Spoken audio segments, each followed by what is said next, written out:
ফারাক্কায় শিশুকন্যাকে ধর্ষণ করে খুনকাণ্ডে দুই অভিযুক্তের মধ্যে দীনবন্ধু হালদারের ফাঁসির সাজা দিল জঙ্গিপুর আদালত। পাশাপাশি আরেক অভিযুক্ত শুভ হালদারের যাবজ্জীবন কারাদণ্ডের নির্দেশ দিয়েছে আদালত। এই মুহূর্তের বড় খবর আপনাদের আবারও জানিয়ে রাখি, ফারাক্কায় শিশুকন্যাকে ধর্ষণ করে খুনকাণ্ডে দুই অভিযুক্তের মধ্যে দীনবন্ধু হালদারের ফাঁসির সাজা দিল জঙ্গিপুর আদালত। পাশাপাশি আরেক অভিযুক্ত শুভ হালদারের যাবজ্জীবন কারাদণ্ডের নির্দেশ দিয়েছে আদালত। বৃহস্পতিবারই দীনবন্ধু হালদার ও শুভ হালদারকে দোষী সাব্যস্ত করার পর আজ শুক্রবার তাদের ফাঁসির আদেশ দেওয়া হয় আদালতের পক্ষ থেকে। জঙ্গিপুর আদালতের বিচারক জাস্টিস অমিতাভ মুখার্জির এজলাসে রায় প্রদান করা হয়। উল্লেখ্য, দুর্গাপুজোর সময় ফারাক্কায় নাটকীয় ঘটনায় খুনের মামলায় যুক্ত দীনবন্ধু হালদার ও শুভ হালদারের সর্বোচ্চ শাস্তির আবেদন জানিয়ে চার্জশিট পেশ করা হয় ফারাক্কা থানার পুলিশের পক্ষ থেকে। চার্জশিটের 59 দিনের মাথায় সাক্ষ্য গ্রহণ এবং সমস্ত শুনানি প্রক্রিয়া শেষ করে বৃহস্পতিবার দীনবন্ধু হালদার এবং শুভ হালদারকে দোষী সাব্যস্ত করা হয়। আজ শুক্রবারই অভিযুক্তদের মধ্যে দীনবন্ধুকে ফাঁসির সাজা দেওয়া হয়। পাশাপাশি আরেক অভিযুক্ত শুভ হালদারকে যাবজ্জীবন কারাদণ্ডের নির্দেশ প্রদান করেন জঙ্গিপুর আদালত। যা ঘোষণা হলো হ্যাঁ, আমরা খুশি। আচ্ছা, প্রেসেন্টে যাই হোক, আমাদের এই ক্রাইমটা বড় হিনিয়াস, মানে এতটাই হিনিয়াস যে সকালে হিয়ারিংয়ের সময় আমি বলেছিলাম যে শুধুমাত্র ভ্যাজাইনাল ফোর্সফুল ইন্টারকোর্স না, পেনাল ফোর্সফুল ইন্টারকোর্স হয়। মানে এত বড় বর্বরচিত অত্যাচার একটা 9 বছরের লাস্ট মেয়ের উপরে কিভাবে এরা দুজনে মিলে করেছে, এবং তারপর বডিটাকে প্রথমে এদের মুখে কাপড় গুঁজেই পুরো ক্রাইমটা করে, তারপর একে রেপ করার পর তারপর মার্ডার করে।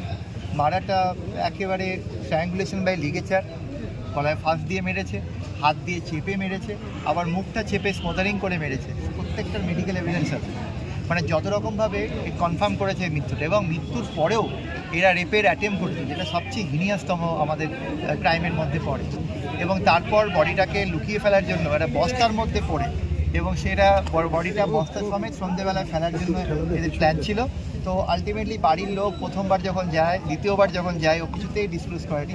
তৃতীয়বারের পর যখন ওর ঘরের তালা ভাঙা হয়, তখন বস্তা ভেতর থেকে হলুদ রঙের বস্তা, যেটা আলনার নিচে রাখা ছিল, তার ভিতর থেকে বডিটা বেরিয়ে আসে। এবং মেয়েটিকে পুরো জড়োথড়ো করে বডিটাকে কুটিয়ে বস্তার মধ্যে জোর করে পোড়া হয়, যাতে ও আলনার ওইটুকুনি জায়গার মধ্যে ফিট হয়।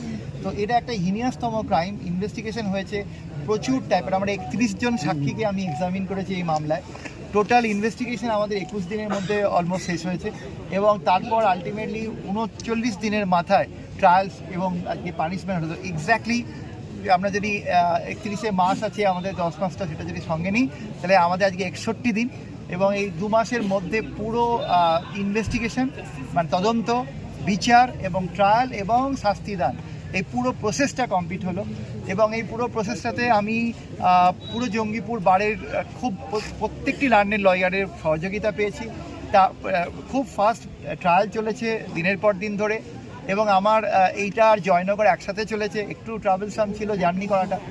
আমরা 31 জন সাক্ষীর মধ্যে ফরেন্সিক উইটনেস পেয়েছি, যারা ক্লিয়ারলি, আমাদের ডিএনএ অ্যানালিসিস রিপোর্ট আছে, যে ডিএনএ অ্যানালিসিস রিপোর্ট আমাদেরকে এই জায়গায় নিয়ে আসছে যে আসামির বাড়ি থেকে যে জিনিসগুলো পাওয়া গেছে, এবং আরেকজন আসামির বাড়ি থেকে যে হাফ প্যান্টটা পাওয়া গেছে, তার মধ্যে হিউম্যান ব্লাড পাওয়া গেছে। ভিকটিমের জামা কাপড় থেকে আসামি দিনু হালদার, তার ডিএনএ, মানে সিমেনের ডিএনএ পাওয়া গেছে, এবং তার মধ্যে ভিকটিমের ব্লাডের ডিএনএ পাওয়া গেছে। পিওতে, যেখানে ক্রাইমটা